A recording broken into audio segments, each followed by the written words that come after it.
Myself Mayurika JB, lecturer in Electronics Department in Government Polytechnic College, Jodhpur. In today's lecture, आज हम पढ़ेंगे performance characteristics of an operational amplifier. इन क्या क्या होते हैं कैरेक्टरिस्टिक्स, इनको मेजर कैसे करते हैं, बाइसिंग कैरेक्टरिस्टिक्स क्या क्या होते हैं, अरेंजमेंट क्या होते हैं, इनको मेजर कैसे करते हैं, ये आज आप पढ़ेंगे. बहुत सारे कैरेक्टरिस्टिक्स हैं. जब तक तुम ये सारे कैरेक्टरिस्टिक्स नहीं पढ़ोगे तब तक तुमको ऑपरेशन एम्पलीफायर को कैसे यूज़ करना है, कैसे इसको एप्लीकेट करना है, कैसे इम्प्लाइज करना है, ये तुमको नहीं पता चलेगा. तो परफॉर्मेंस कैरेक्टरिस्टिक्स जो है ऑपरेशन एम्पलीफायर के वो बहुत इम्पोर्टेंट्स हैं. तो बहुत सारे हैं इसके. फर्स्ट है इनपुट ऑफसेट वोल्टेज. इसको डिनोट करते हैं VIO. क्या होता है ये? It is a small DC bias voltage that must be applied between two input terminals of an operational amplifier to obtain null output. क्या होता है ये? एक छोटा सा DC बायस वोल्टेज होता है जो कि दो इनपुट टर्मिनल के बीच में अप्लाई किया जाता है. इसलिए अप्लाई करते हैं ताकि अपन को आउटपुट में ज़ीरो वोल्टेज मिल सके. ऑपरेशन एम्पलीफायर के आउटपुट में कुछ न कुछ वोल्टेज हमेशा होते हैं. उन वोल्टेज को नलीफाई करने के लिए, ज़ीरो करने के लिए अपन कुछ अलग से इनपुट ऑफसेट वोल्टेज अपन को देने पड़ते हैं जो कि स्मॉल DC बायस वोल्टेज होता है. क्या रेंज होती है इसकी? It ranges from 0.5 to 5 millivolt. Ideally it should be zero. Ideally ये ज़ीरो होना चाहिए, लेकिन प्रैक्टिकली ये ज़ीरो होता नहीं है. इसकी वैल्यू 0.5 to 5 मिलीवोल्ट के बीच में कुछ भी हो सकती है. इस ऑफसेट वोल्टेज में भी पॉजिटिव और नेगेटिव. पॉजिटिव भी हो सकता है ये वोल्टेज और नेगेटिव भी हो सकता है. It is temperature sensitive. Temperature sensitive भी होता है.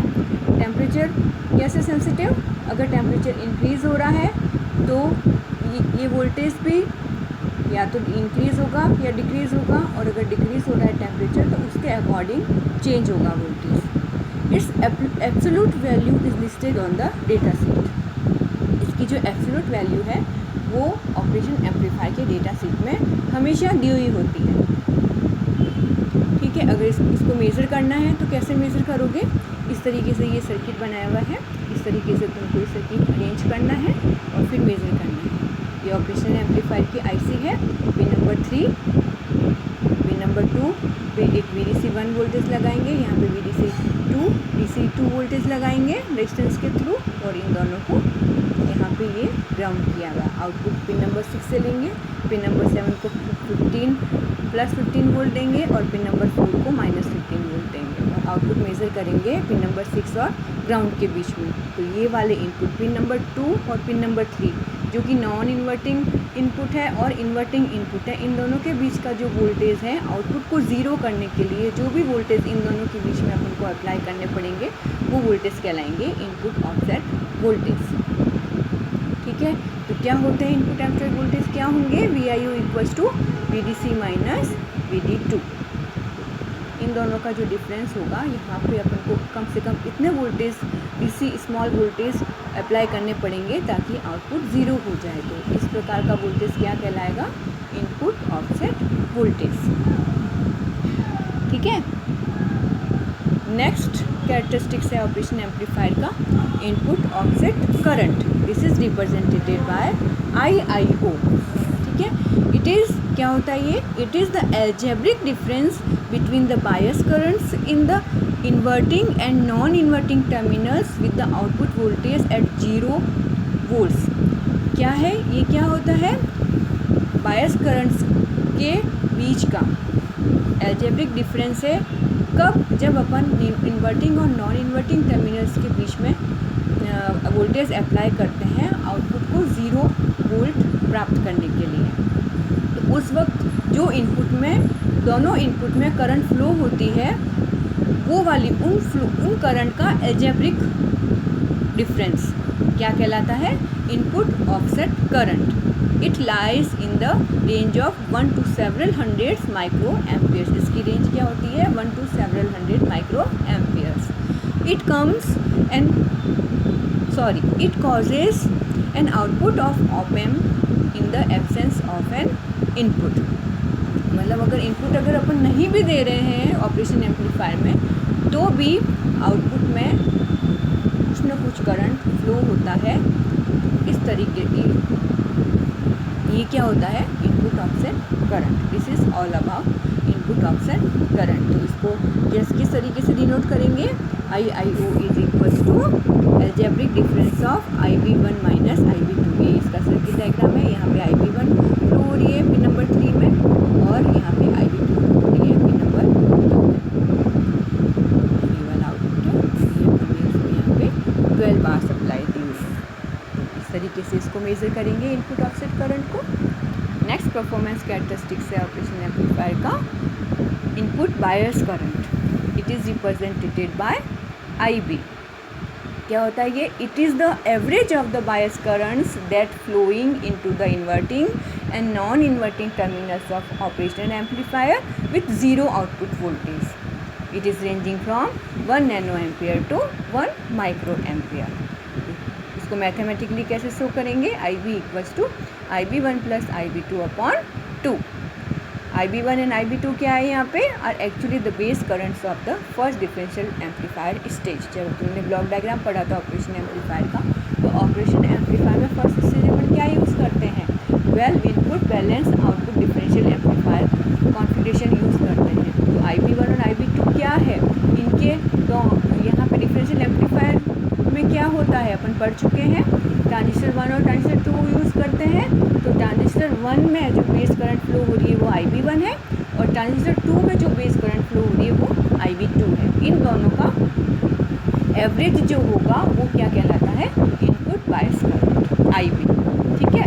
नेक्स्ट कैरेक्टरिस्टिक्स है differential input resistance. It is denoted bye RI.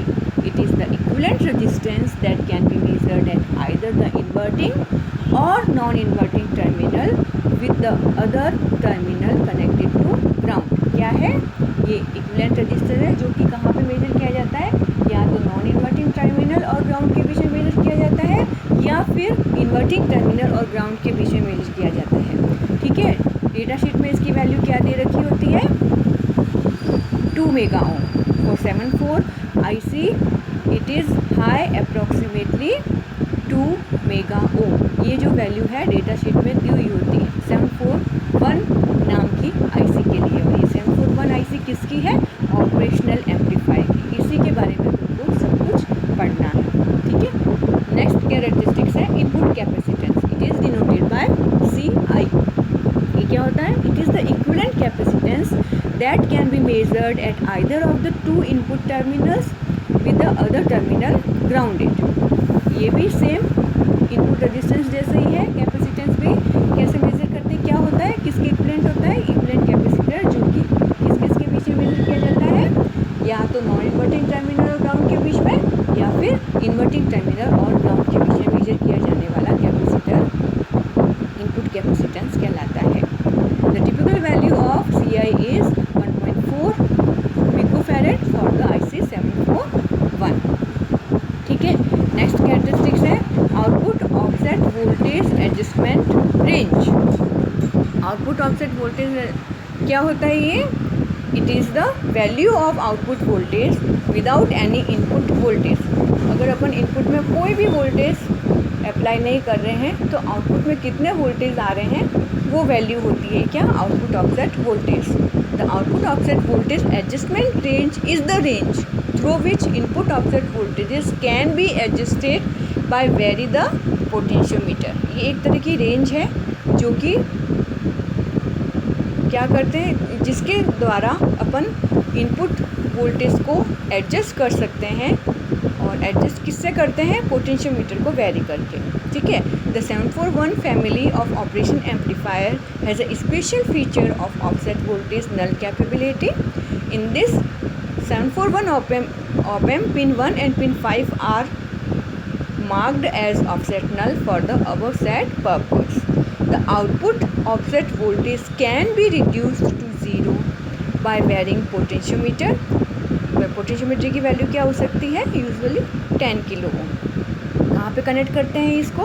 Connected between pin 1 and pin 5 of 741 operation amplifier, and the wiper of the potentiometer can be connected to the negative supply minus VEE.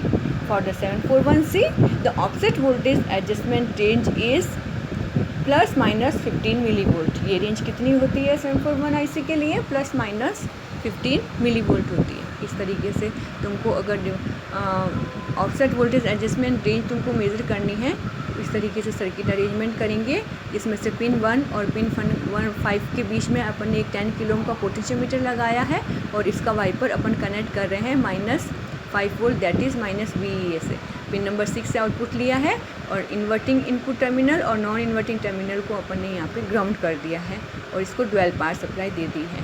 तो इस तरीके से अगर arrangement करके अपन wiper को change करेंगे, very करेंगे कि आउटपुट वोल्टेज कितने हैं, किस पर्टिकुलर रेजिस्टेंस वैल्यू पे आउटपुट वोल्टेज कितना आ रहा है, this is called offset of voltage adjustment range. Next characteristics है इनपुट वोल्टेज रेंज, और इसको क्या बोलते हैं? Common mode range. क्या होता है ये? It is the maximum range of input voltage that can be simultaneously applied to both inputs without disturbing proper functioning of the operational amplifier, that is without causing cut off saturation of amplifier stages. It may be as high as supply voltage के जितना high भी हो सकता है, but often it is restricted to 1/3 और 1/2 of the supply voltage. But generally अपन इसको क्या यूज़ करते हैं? या तो सप्लाई वोल्टेज का हाफ यूज़ करते हैं या फिर सप्लाई वोल्टेज का 1/3 यूज़ करते हैं। When the same voltage is applied to both the input terminals, the voltage is called a common mode voltage। अगर अपन सेम वोल्टेज दोनों इनपुट पे अप्लाई कर रहे हैं तो वो वोल्टेज क्या कहलाता है? Common mode voltage, and it is denoted by VCM।